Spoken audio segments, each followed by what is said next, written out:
किसी ने बड़े कमाल की बात कही है कि अगर जीवन में खुश रहना है तो पैसों को जेब में रखिए, दिमाग में नहीं। एक बहुत ही छोटी सी कहानी, एक पति पत्नी के जीवन से खुशियां कम होती जा रही थी।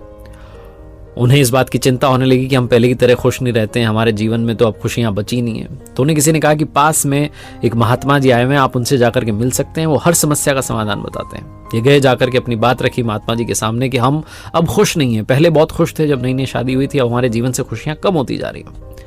महात्मा जी ने कहा बहुत आसान है, बहुत आसान है। आप एक काम कीजिए, आप घूमने के लिए चले जाइए, थोड़ा आपको समय मिलेगा। दूसरी बात, जब आप घूमने के लिए जाएं तो ऐसे किसी कपल को ढूंढना शुरू कीजिए, ऐसे किसी जोड़े को ढूंढिए जो संपूर्ण रूप से खुश है, और उनके कपड़े का एक छोटा सा हिस्सा लेकर के आइए और अपने पास में ला करके रख लीजिए आपके घर में। उसके बाद में आपके जीवन में खुशियां लौट आएंगी। ये जो कपल था बड़ा खुश हुआ, इन्होंने कहा क्या बात है, बहुत ही आसान सा फॉर्मूला है, चलते हैं घूमने के लिए। तो इसी बात पर थोड़ा घूम के आएंगे। तो घूमने के लिए निकल गए, अपने स्टेट में पूरा घूमे, अपने राज्य में। वहां कोई इन्हें ऐसा कपल नहीं मिला जो संपूर्ण रूप से खुश हो। दूसरे राज्य में गए तो वहां की जनता ने बताया कि हमारे यहाँ के राजा रानी बहुत खुश रहते हैं। ये गए राजा के दरबार में, जाकर के राजा को प्रणाम किया और कहा कि क्या आप खुश हैं। राजा रानी ने कहा हाँ हम खुश हैं, कोई कमी नहीं, आप देख रहे हैं इतना बड़ा महल है, सब कुछ अच्छा है, सब खुश है हमारे राज्य में। तो इस कपल ने सवाल किया कि क्या आप संपूर्ण रूप से खुश हैं। तो राजा रानी का चेहरा थोड़ा सा उदास हो गया। उन्होंने कहा संपूर्ण रूप से खुश तो नहीं है, क्योंकि हमारी कोई संतान नहीं है। इस बात का हमें मलाल रहता है कि हमारी कोई संतान नहीं है, लेकिन ठीक है, प्रजा ही हमारी संतान। फिर से थोड़ा उन्होंने मुस्कुराने की कोशिश की। इस कपल को वहां से निराशा हाथ लगी। उन्होंने कहा भाई ये खुश नहीं है, ये वहां से चल दिए। घूमते रहे 15-20 दिन बीत गए। किसी और शहर में थे तो वहां किसी ने कहा कि हमारे यहाँ एक बड़े बिजनेसमैन है, सेठ जी हैं, उनकी कोठी है बहुत बड़ी सी, सेठ जी सेठानी जी खुश रहते हैं। ये गए उन सेठ जी के बंगले पर और जाकर के मिले, जाकर के देखा। सबसे पहले तो बच्चे बहुत सारे दिखे, 4-5 बच्चे थे। इन्होंने कहा चलो इनके संतान है, कोई टेंशन नहीं, बड़ा सा मकान है, बिजनेस चल रहा है, ये तो खुशी होंगे।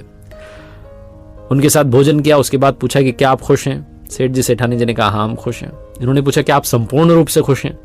तो सेठानी जी थोड़ी सी टेंशन में आ गई। उन्होंने कहा नहीं, हम कंप्लीटली हैप्पी तो नहीं है, इतने सारे बच्चे हैं, इनकी लड़ाइयाँ सुलझाते रहते हैं, दिन भर इसी में निकल जाता है, हमारे लिए तो लगता है कि बस अब यही जीवन हो गया है, बच्चों की लड़ाइयाँ सुलझाते रहो, इन्हीं में सारा समय बीत जाता है, इसलिए पूर्ण रूप से खुश तो नहीं है। ये वहां से भी उदास निराश होकर के चले।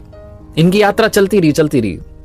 एक सुनसान जगह पर पहुंचे जहां देखा कि एक छोटा सा खेत था, उसमें फसल लहला रही थी। इन दोनों के चेहरे पर खुशी आ गई कि इस सुनसान जगह में भी जो खेती कर रहा है वो तो खुश होगा ही। गए, जाकर के देखा तो किसान जो था वो खेती के बाद ब्रेक लेने वाला था लंच का, और वो लंच ब्रेक में एक पेड़ के नीचे आकर के बैठ गया। दूर से उसकी पत्नी और उसकी बच्ची आ रही थी साथ में भोजन लेकर के। तो उन्हें लगा ये जो परिवार है, छोटा सा परिवार, बहुत खुश है। ये गए, जाकर के उनसे बातचीत की, उनके साथ भोजन किया। फिर इन्होंने अपना सवाल किया कि क्या आप खुश हैं। किसान ने, उसकी पत्नी ने कहा हाँ हम खुश हैं। फिर उन्होंने कहा क्या आप संपूर्ण रूप से खुश हैं। उन्होंने कहा हाँ हम संपूर्ण रूप से खुश हैं, हमारे कोई टेंशन ही नहीं है, ऊपर वाले ने जिस हाल में रखा मस्त रहते हैं। इस कपल को और क्या चाहिए था, जवाब मिल चुका था कि हाँ हम संपूर्ण रूप से खुश हैं। तो पति ने पूछ लिया किसान से कि क्या आपकी शर्ट का एक छोटा सा टुकड़ा मिल सकता है, हमें लेकर के जाना है, किसी ने हमें उपाय बताया। तो किसान हंसने लगा, कहने लगा अगर तुम ये शर्ट का टुकड़ा फाड़ के ले जाओगे तो मैं कल क्या पहनूंगा भाई। इन्हें समझ में आ गया कि ये किसान भी संपूर्ण रूप से तो खुश नहीं है। बहुत छोटी सी कहानी है, लेकिन सार ये है कि कंप्लीटली अगर आप हैप्पी रहना चाहते हैं, कभी नहीं हो सकता है। हैप्पीनेस जो है बहुत छोटी छोटी चीज़ों में, बहुत छोटे छोटे पलों में होती है। हम बड़ी खुशी के पीछे, संपूर्ण रूप से खुश होने के पीछे दौड़ रहे होते हैं, और जो अभी खुशी है उसे भूल जाते हैं। इस कहानी को याद रखिए और हर पल में मुस्कुराते रहिए। एक बार फिर से वही बात जो अक्सर आपसे कहता हूं, ऊपर वाले के आशीर्वाद, अपनी मेहनत और अपनों के प्यार के साथ कर दिखाओ कुछ ऐसा कि दुनिया करना चाहे आपके जैसा।